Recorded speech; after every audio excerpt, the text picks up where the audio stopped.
ಪ್ರಸಿದ್ಧ ತಿರುಪತಿ ತಿಮ್ಮಪ್ಪನ ದೇವಸ್ಥಾನಕ್ಕೆ ಹೋಗುವ ಕರ್ನಾಟಕದ ನಾಯಕರಿಗೆ ಮತ್ತು ಹಿರಿಯ ಅಧಿಕಾರಿಗಳಿಗೆ ಇನ್ಮುಂದೆ ದೊಡ್ಡ ಗೌರವ ಸಿಗಲಿದೆ.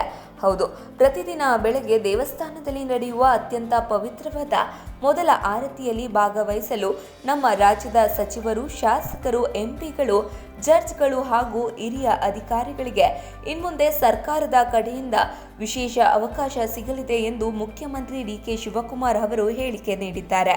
ಬೆಂಗಳೂರಿನ ಬನಶಂಕರಿಯಲ್ಲಿ ನಡೆದ ದೇವಸ್ಥಾನದ ಕಾರ್ಯಕ್ರಮವೊಂದರಲ್ಲಿ ಮಾತನಾಡಿದ ಅವರು, ಈ ಬಗ್ಗೆ ಸರ್ಕಾರದಿಂದ ಶೀಘ್ರದಲ್ಲೇ ಅಫಿಷಿಯಲ್ ಆರ್ಡರ್ ಹೊರಡಿಸಲಾಗುವುದು ಎಂದು ತಿಳಿಸಿದ್ದಾರೆ. ಅಂದಹಾಗೆ ತಿರುಪತಿಯಲ್ಲಿ ಬೆಳಗ್ಗೆ ನೆರವೇರುವ ಈ ಮೊದಲ ಆರತಿಗೆ ಸುಮಾರು 400 ವರ್ಷಗಳ ಹಳೆಯ ಇತಿಹಾಸವಿದೆ. ವಿಜಯನಗರದ ರಾಜರು ಮತ್ತು ಮೈಸೂರಿನ ಒಡೆಯರ್ ಅವರು ತಿಮ್ಮಪ್ಪನ ದೇವಸ್ಥಾನಕ್ಕೆ ಕೊಟ್ಟ ದೊಡ್ಡ ಕೊಡುಗೆಯಿಂದಾಗಿ ಪ್ರತಿದಿನ ಬೆಳಗ್ಗೆ ಕರ್ನಾಟಕದ ಪರವಾಗಿ ಮೊದಲ ಆರತಿ ಸ್ವೀಕರಿಸುವ ಹಕ್ಕು ನಮಗೆ ಸಿಕ್ಕಿತ್ತು. ಸ್ವಾತಂತ್ರ್ಯ ಬಂದ ಮೇಲೂ ಈ ಪದ್ಧತಿ ಮುಂದುವರೆದುಕೊಂಡು ಬಂದಿದೆ.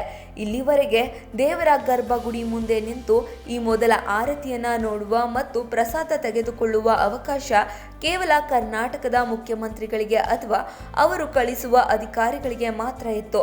ಆದರೆ ಇನ್ಮುಂದೆ ಕರ್ನಾಟಕ ಸರ್ಕಾರವನ್ನ ಪ್ರತಿನಿಧಿಸಿ ಹೋಗುವ ಪ್ರತಿಯೊಬ್ಬ ಜನಪ್ರತಿನಿಧಿಗೂ ತಿಮ್ಮಪ್ಪನ ಈ ಮೊದಲ ಆರತಿಯನ್ನ ನೋಡುವ ಮತ್ತು ದೇವರ ದರ್ಶನ ಪಡೆಯುವ ಸೌಭಾಗ್ಯ ಸಿಗಲಿದೆ. ನಮ್ಮ ರಾಜ್ಯದ ನಾಯಕರು ತಿರುಪತಿಗೆ ಹೋದಾಗ ಸರಿಯಾಗಿ ದರ್ಶನ ಸಿಗದೆ ವಾಪಸ್ ಬಂದಿದ್ದ ಉದಾಹರಣೆಗಳಿವೆ. ನನ್ನ ಆಡಳಿತ ಅವಧಿಯಲ್ಲಿ ತೆಗೆದುಕೊಂಡ ಅತ್ಯಂತ ಪ್ರಮುಖ ನಿರ್ಧಾರ ಇದು ಎಂದು ಸಿಎಂ ಡಿ.ಕೆ. ಶಿವಕುಮಾರ್ ಹೆಮ್ಮೆಯಿಂದ ಹೇಳಿದ್ದಾರೆ. ತಮ್ಮ ಮನೆ ದೇವರಾದ ತಿಮ್ಮಪ್ಪನ ದರ್ಶನಕ್ಕೆ ಹೋದಾಗ ತಮಗೆ ಬಂದ ಆಲೋಚನೆಯಿಂದ ಈ ನಿರ್ಧಾರ ತೆಗೆದುಕೊಂಡಿರುವುದಾಗಿ ಸಿಎಂ ಸಂತಸ ವ್ಯಕ್ತಪಡಿಸಿದ್ದಾರೆ.